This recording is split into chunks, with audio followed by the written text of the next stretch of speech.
की लातूरच्या अनुष्का पाटोळे या नवोदय शाळेत शिकत असलेल्या मुलीचा शाळा प्रशासनाने खून केला आणि इयत्ता 6वीत शिकत असलेले लेकरू आत्महत्या केलं, असा खोटा बनाव रचून ठेवला. मला सांगा, तुम्ही सगळेजण शाळे सुरते आहात, आपल्या सगळ्या घरांच्या घरी घरी मुली बाया आहेत, आपल्याला मुली आहेत. इयत्ता 6वीतल्या लेकराला केसातला घुटा काढा येत नाही, रडता येईल घुरते. तिचा गळा दाबून स्वतःला टावेलने गळावून कशी आत्महत्या करता येईल. म्हणून त्या शाळा प्रशासनाच्या विरोधामध्ये तात्काळ कारवाई झाली पाहिजे. त्यांची चौकशी करण्यासाठी SIT कमिटी नेमण्यात आलेली आहे. लातूरच्या कमिशनर ऑफिसचे आम्ही आभार मानतो, परंतु तिथील चौकशी ही पूर्णतः निष्पक्षपाती झाली पाहिजे आणि संबंधित सर्व दोषींना त्या ठिकाणी योग्य ती कायदेशीर कारवाई होऊन त्यांना शिक्षा झाली पाहिजे, जेणेकरून खरी तुमची अनुष्का होऊ नये. आणि प्रमुख मागणी अशी आहे की अनुष्का पाटोळेंच्या आई वडिलांना नुकसान भरपाई म्हणून 50 लाख रुपये भेटले पाहिजे. त्याच्यानंतर भारत मुक्ती मोर्चा तथा बामसेफचं राष्ट्रीय अधिवेशन जे ओडिसाला कटक या ठिकाणी होत होतं, ते कटकचं अधिवेशनला परवानगी तिथल्या ओडिशा सरकारने पहिल्यांदा परवानगी दिली आणि नंतर तिथील काही कायदा आणि सुव्यवस्थेचा प्रश्न समोर करून तिथील ओडिशा येथील होत असलेल्या अधिवेशनाची परमिशन नाकारली. एक तर सरकारनं पहिल्यांदा परमिशन दिली त्यावेळेस त्याने चूक केली, किंवा परमिशन नाकारली त्यावेळेस तेव्हा चूक केली. आम्हाला आमचं मत मांडणं, आम्हाला सभा घेणं, आम्हाला भाषण करणं, आमचे अधिकार आणि अभिव्यक्ती स्वातंत्र्य हे भारतीय राज्यघटनेच्या कलम 19 नुसार आमचा मूलभूत अधिकार आहे. आणि या मूलभूत अधिकाराचं या ठिकाणी उल्लंघन करत ही कायदा आणि सुव्यवस्थेच्या नावाखाली बहुजनांच्या लोकांचा आवाज दाबण्याचा हा प्रयत्न सुरू आहे. आमची त्या विरोधात मागणी आहे की त्यातील प्रशासनावर कडक कारवाई झाली पाहिजे. या देशामध्ये मनुस्मृतीच्या रूपानं जे EVM आलेली आहे त्या EVMचा नाश होईल याच्यासाठी आपण सगळ्यांनी एक झालं पाहिजे. या देशामध्ये SC ST OBCची एकूण संख्या आहे 85%. म्हणून आमचा नारा असतो मूल्यवासी आणि बोल 85. हा नारा जो आहे तो 85 नारा उगाच नाही, SC ST OBCची लोकसंख्या या देशामध्ये 85% आहे. या 85% लोकांची सत्ता देशामध्ये आली पाहिजे, यांचं राज्य या देशामध्ये आलं पाहिजे. आमच्या देशामध्ये पोर्तुगीज आले, डच आले, फ्रेंच आले, इंग्रज आले, काही काळ राहिले निघून गेले. परंतु या ठिकाणी जे ब्राह्मण लोक आहेत, जे युरेशियन लोक आहेत, मी मनाने सांगत नाही, मायकल बामशात यांनी DNA संशोधनामध्ये अंतर्गत जे पुस्तक लिहिलंय त्याचा अभ्यास आहे की ब्राह्मण या देशातले विदेशी आहेत, ते युरेशियन आहेत. तुम्हाला देशात राहायचं तर राहू शकता, परंतु सत्ता नाही करू शकत. जसे की आपण आता बांगलादेशचे लोक इथून गेले पाहिजे, पाकिस्तानचे लोक गेले पाहिजे, बाहेर देशातले लोक गेले पाहिजे, म्हणून या देशामध्ये NRC CA कायदे आणले, तसे हे सुद्धा लोक गेले पाहिजे आणि या देशातल्या मूळ निवासी लोकांची सत्ता या ठिकाणी आली पाहिजे, असं या ठिकाणी आमचं म्हणणं आहे. त्यानंतर जे खाजगीकरणाचा सपाटा सरकारने सुरू केलेला आहे, त्या खाजगीकरणामध्ये ही आमच्या अगोदरची जी पिढी होती जवळपास 20-25 वर्षाखाली, त्या लोकांना मोफत शिक्षण भेटलं, मोफत नोकरी भेटली आणि मोफत पेन्शन भेटलं. परंतु त्याच्यानंतरची पिढी जी आली त्या लोकांना मोफत नोकरी भेटली आणि मोफत शिक्षण भेटलं, परंतु त्यांचं पेन्शन गायब झालं. गांभीर्यानं मुद्दा लक्षात घ्या. त्याच्यानंतर जी माझी पिढी आहे त्या माझ्या पिढीपर्यंत मला मोफत शिक्षण भेटलं, पण माझी नोकरी गायब झाली आणि माझं पेन्शनही गायब झालं. त्याच्या पुढची पिढी जी आता जी शिकत आहेत त्या लेकरांना या खाजगीकरणाच्या कारणामुळे एक शिक्षणही फुकट नाही.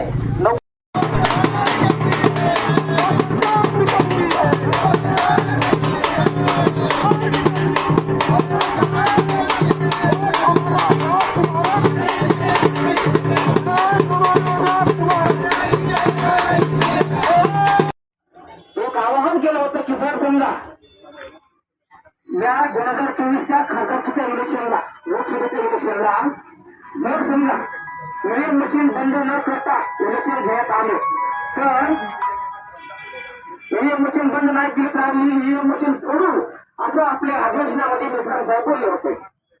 पण नंतर काही कारणास्तव जी काही आपली प्रक्रिया आहे समिती स्तरावरती थोडीशी स्थगित झाल्यामुळे EVM मशीन फोडण्याचा निर्णय आपण कॅन्सल केला. पण तरी सुद्धा एक तुम्हाला मी पुरावा देतो की एका अहमदनगरच्या म्हणजे आताच्या आयल्यानगरच्या एका कार्यकर्त्याला दम पडला नाही, तो इलेक्शनच्या बूथवर गेला आणि त्यानं मशीन फोडली. त्यानं मशीन फोडताच त्याला तिथल्या पोलीस कर्मचाऱ्याने अटक केली, त्याला नेऊन हजर केलं कोर्टासमोर. मेश्राम साहेबांपर्यंत ही बातमी गेली, आपला संघटनेचा वकील लावला, मेश्राम साहेबांची त्या कार्यकर्त्याची भेट झाली. बाबा तुला सांगितलं होतं की रे म्हणले EVM मशीन आता फोडायची नाही, थोडा दम धरायचा. तो म्हणला साहेब दम तुम्हाला असेल, दम मला नाही. त्या कार्यकर्त्यानं मशीन फोडली आणि 8 ऑक्टोबर 2013चा सुप्रीम कोर्टाचा ईव्हीएमच्या विरोधातला निकाल त्या नगरच्या कोर्टामध्ये आपल्या वकिलांना सादर केला. EVM machine can not attend free, fair and transparent elections. त्या एका रिझल्टवर सुप्रीम कोर्टाच्या 2013च्या जजमेंटवर तिथल्या कोर्टाला आपल्या कार्यकर्त्यांना निर्दोष सोडावं लागलं. त्याच्यावर एक थोडीशी भुक्का सुद्धा लागलेला नाही, त्याच्यावर कुठलीच कारवाई झालेली नाही. याचा अर्थ सुप्रीम कोर्टाला सुद्धा माहिती आहे की ईव्हीएम मशीन मध्ये घोटाळा होतो. आणि मेश्राम साहेब पुढे जाऊन असं म्हणतात की ज्याला असं वाटतंय की मशीन मध्ये घोटाळा होत नाही ती गाढवाची आवलाद आहे, ज्याला माहित नाही त्याला.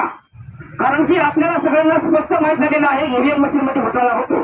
तुम्ही तुमच्या छातीवर हात ठेवून डोळ्यावर हात ठेवून सांगा तुम्ही मतदान घेतलं कोणाला, निवडून आले कोण, हे आपल्याला कळत नाही का?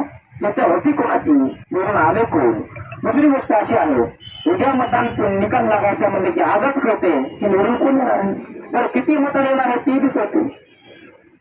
विधानसभेला असं झालं, लोकसभेला असं झालं आणि आपल्या इथं नगरपालिकेला सुद्धा असं झालं. मायबापावर लक्षात घ्या, हे आपल्याच्याला करणं झालं नाही की आपली मुलं करू शकणार नाही.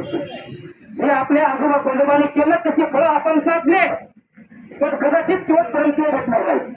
मग लक्षात घ्या, जे पहिल्या पिढीनं केलं असं म्हणतात की एखाद्या पिढीला झालेल्या झाडाची फळं दुसऱ्या पिढीला खायला भेटतात. जर आपण आज थोडंफार जे काय भेटलं त्याच्यात गिरावर राहिलो, त्याच्यामध्ये आयुष्य आराम करायला लागलो, तर आपल्या येणाऱ्या पुढच्या पिढीला गुलामीच पत्करावं लागणार आहे. त्याच्यामुळे आमचा पहिला लढा आहे ईव्हीएमच्या विरोधामध्ये. 8 ऑक्टोबर 2013 सुप्रीम कोर्ट आमच्यासोबत आहे. ईव्हीएम मशीन मध्ये आम्ही काही ही मनुस्मृती आम्ही घातल्याशिवाय राहणार नाही. मशीन फुटणार ह्याच्यावर आम्ही रेडियम साहेबांच्या अगोदर आम्ही 1.5 महिन्यापूर्वी निवडून दिलेला आहे की येणाऱ्या जिल्हा परिषद पंचायत समितीच्या निवडणुका ईव्हीएम घेता बॅलेटचे पूर्ण झाल्या पाहिजे. दुधाचं दूध आम्ही पाण्याचं पाणी शेवटी होईलच असतो, होणार नाही. एक ना एक दिवस होईल, चोरी केलेली लपत नाही, कुठं ना कुठं तरी सबूत सापडतंय. आणि ज्या दिवशी आम्हाला हे कळलं त्या दिवशी माननीय वामन मेश्राम साहेबांनी आवाहन केले की जिस दिन हमारी सरकार आएगी उस दिन हम इलेक्शन कमिश्नर को फांसी पर लटका देंगे.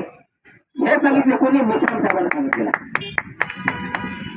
याचा अर्थ असा आहे की ईव्हीएम मशीन मध्ये घोटाळा होतो, त्याच्या पाठीमागे बरेच लोक आहेत, त्या सगळ्यांचा हात आहे. आणि ज्या ज्या वेळेला आपल्याला संधी मिळेल आपण त्यावेळेस या गोष्टींचा बदला घेतल्याशिवाय राहणार नाही. कारण की या 15-20 वर्षामध्ये 3 ते 4 पिढ्यांचे नुकसान झालेलं, 3-4 पिढ्यांचं बर्बाद झालेलं आहे. दुसरा आमचा महत्वाचा आणि अवलंबून मुद्दा आहे. दुसरा आमचा असा महत्वाचा मुद्दा आहे की लातूर येथे शिकत असलेल्या नवोदय शाळेतील मुलीला तिथून शाळा प्रशासनाने तिचा गोळा दाबून खून केला आणि सांगितलं की त्या मुलीला स्वतः गळफास लावून आत्महत्या केलेली आहे. हाही मुद्दा आहे, त्याच्या आरोपीची चौकशी झाली पाहिजे आणि त्यांना शिक्षा घेतली पाहिजे. दुसरा महत्वाचा मुद्दा आहे की येणाऱ्या 22 फेब्रुवारीला आपण RSSच्या मुख्यालयावर नागपूरला होणार आहोत. इथं आलेल्या सगळ्या बांधवांना आमचं आवाहन आहे की आपण त्या ठिकाणी आलं पाहिजे. तुम्ही माझ्या मागे हुशार यायचे. गली गली में शोर है, गली गली में शोर है, गली गली में शोर है, अरे चोर है भाई चोर है, अरे चोर है भाई चोर है, चोर है भाई चोर है, गली गली में शोर है, गली गली में शोर है, अरे चोर है भाई चोर है, चोर है भाई चोर है. यानंतर ईव्हीएमची आपण अंत्ययात्रा आणलेली आहे. मसोराटातून कुठून घेऊन लागेल घालू आणि त्याच्यानंतर आपण पुढचा कार्यक्रम करू.